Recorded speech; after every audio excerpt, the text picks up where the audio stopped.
Is it recording? Welcome. Yes, we are recording. Welcome to Laugh, Learn, and Empower with Katie Eades and my co-leader today, Lindsey Roberts. You are getting to listen in on our planning for our workshop together, the intuitive table, and helping you tap into your intuition to guide your eating habits and all sorts of other cool things that we're going to chat about. So Lindsey is going to jump in and start sharing about her intuitive table aspect of this workshop that will also be a class that you can take afterwards. Absolutely. Thank you, Katie.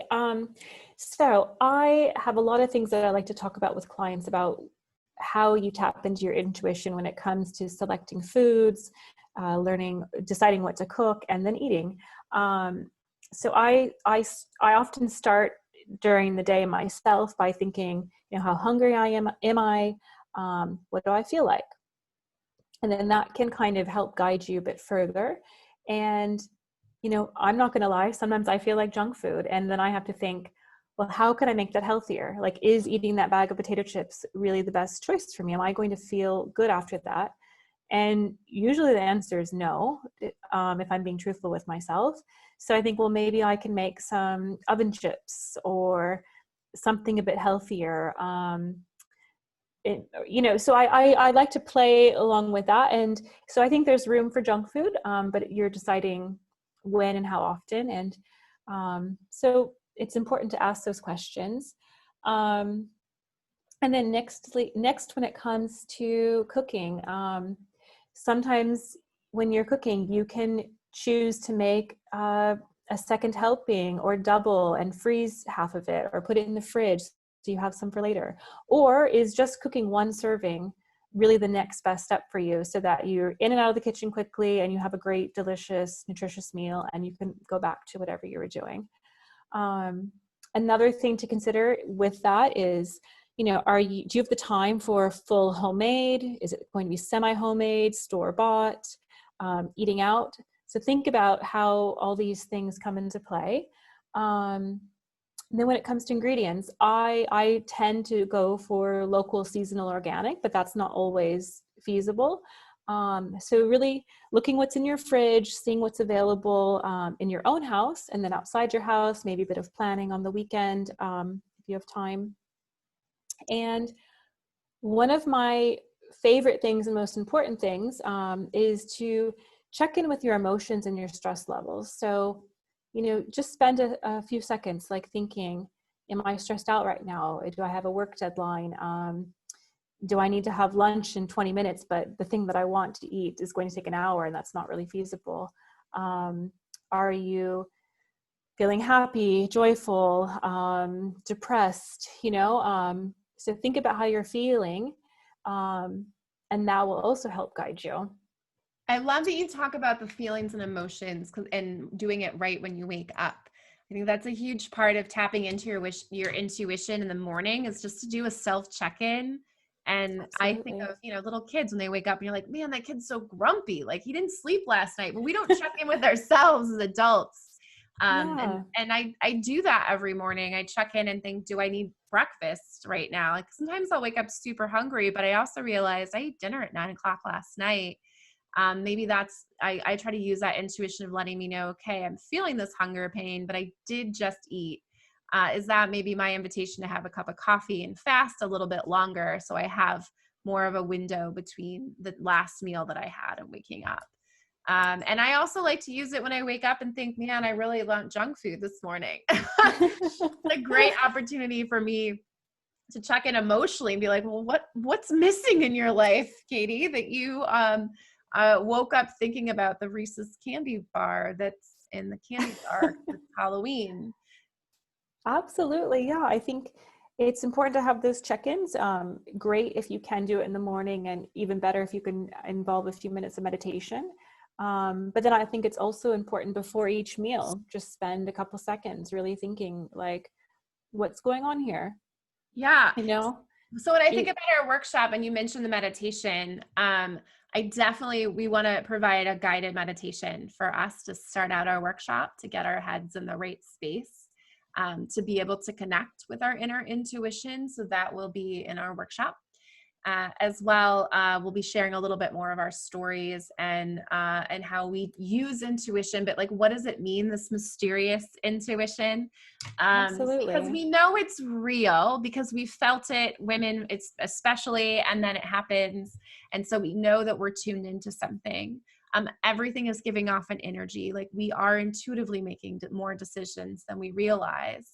And so we're going to actually do a couple exercises that are in the co-active coaching book that I've participated in, the co-active training, that help us tap in as human beings. Some people think that we are spiritual beings having a human experience, or maybe we're humans that are having a spiritual experience from time to time. However you want to look at it, there is a way to tap in more to the intuition that we all have. Absolutely. And I think it's as clear as, it sounds like such a big word, and what does that actually mean? But it's as clear as, going to a restaurant and you read the menu and you see something like a burger and maybe a vegetarian pasta, and you really want the burger, but then you see the pasta and you're enticed by that and you order the pasta. But as soon as you place the order, you really just kick yourself for not getting the burger because that's what you really wanted.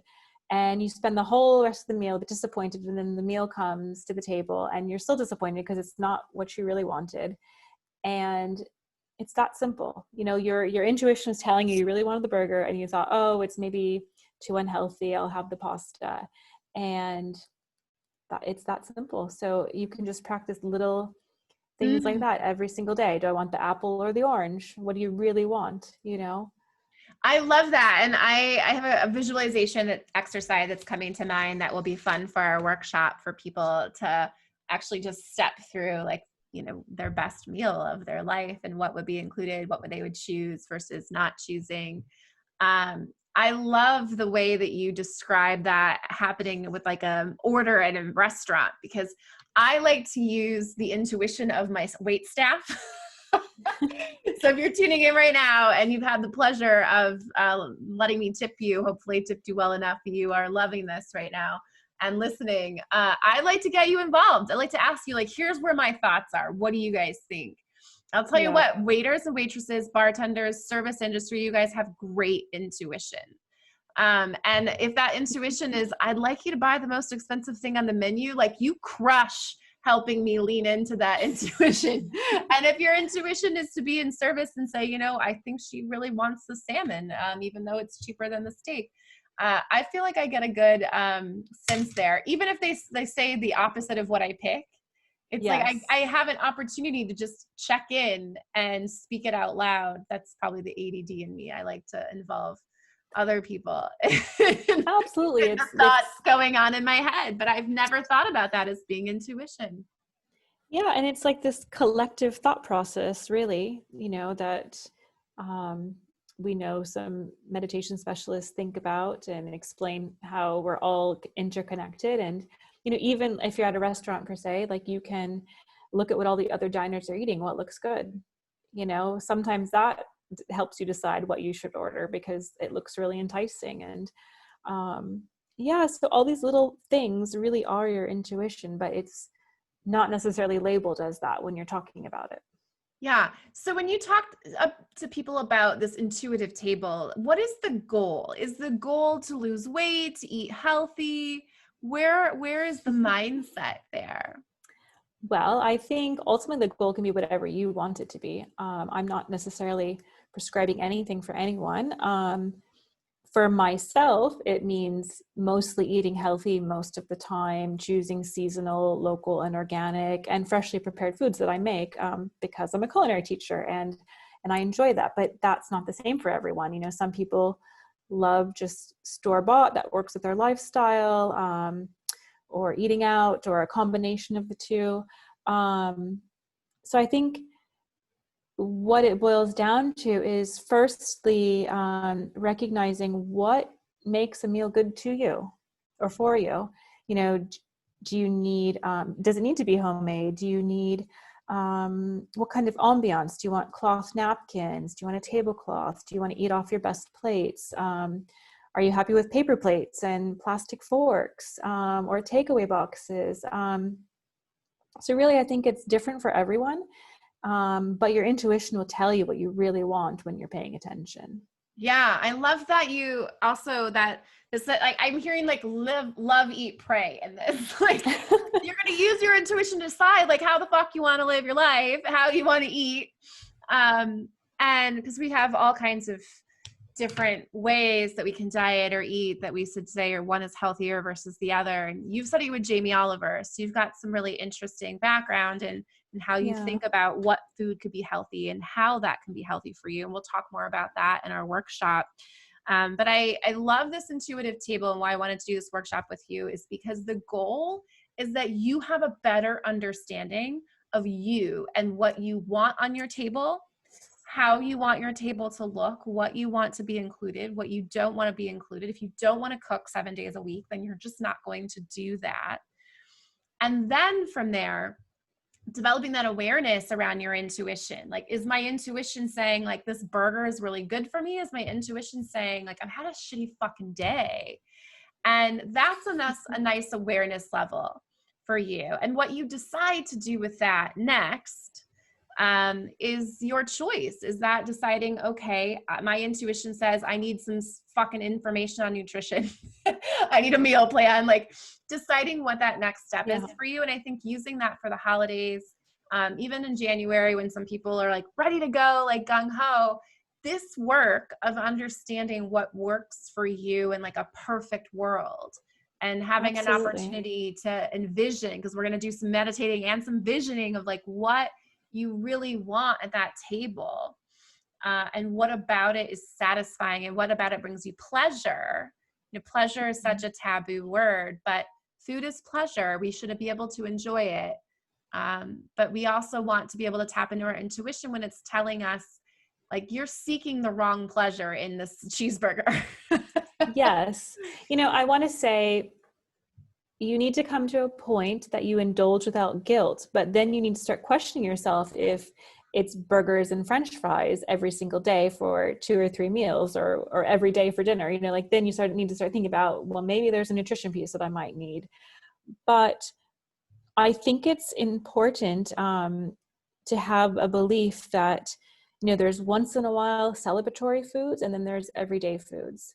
And it's okay to celebrate. This is why we have holidays, we have birthdays, we have all these times to seek pleasure in food and commune together with people. You know, like that is a vital part of eating, and every culture can relate to that. There's a celebration with a bunch of people and a bunch of food. And so it's important, I think, to come to a better understanding of, you know, there's celebratory food, there's everyday foods, there's pleasure, but you can have pleasure every single day. You know, you can have what you call dessert, and that can be a fresh piece of fruit, and that can change every day. Maybe one day it's a fruit salad that's delicious, maybe one day it's a really crisp apple, whatever it is. You know, you're not necessarily missing out unless you believe you are.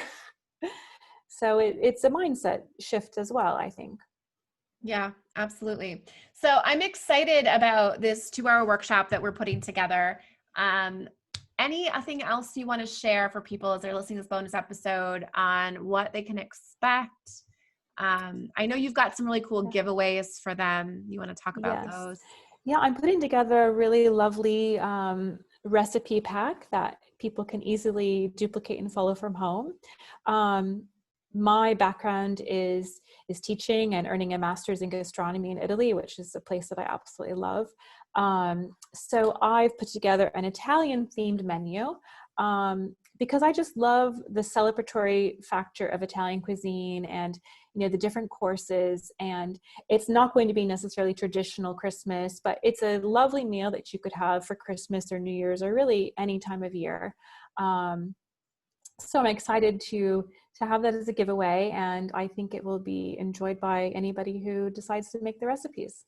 Yeah, I love that. And I will have a fun game that you can play to work on your intuition with the family members that you may or may not be seeing over the holidays.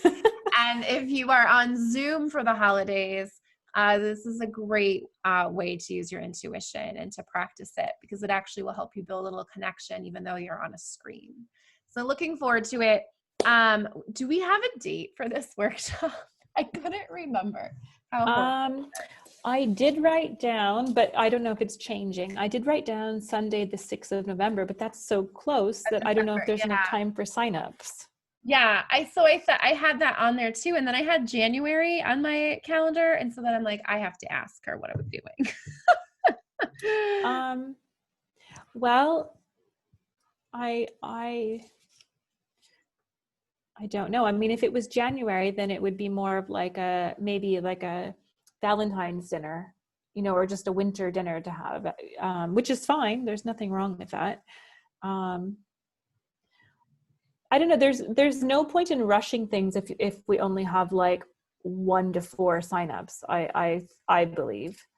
I think, I don't know. It's up to you, Katie. I mean, I'm open either way. I love it.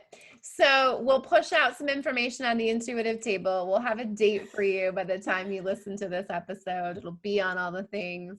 This is part of the planning process. So thank you for joining us on this episode of Laugh, Learn, and Empower with Katie L. Eades and your co-leader today, Lindsey Roberts. These episodes are free through the holiday, and then there will be an opportunity for you to become a supporter. Prestigious Parliament member will have access to the bonus material. We'll have a lot of our previous owls on sharing more information. Even a lot of our workshops will also be available on here as well if you're a prestigious supporter. So, skip a couple Starbucks coffees, make a donation like PBS. We are publicly funded. Unlike PBS, there is no government dollars supporting us. So make sure that you give a hoot and support the Outstanding Women Leaders podcast.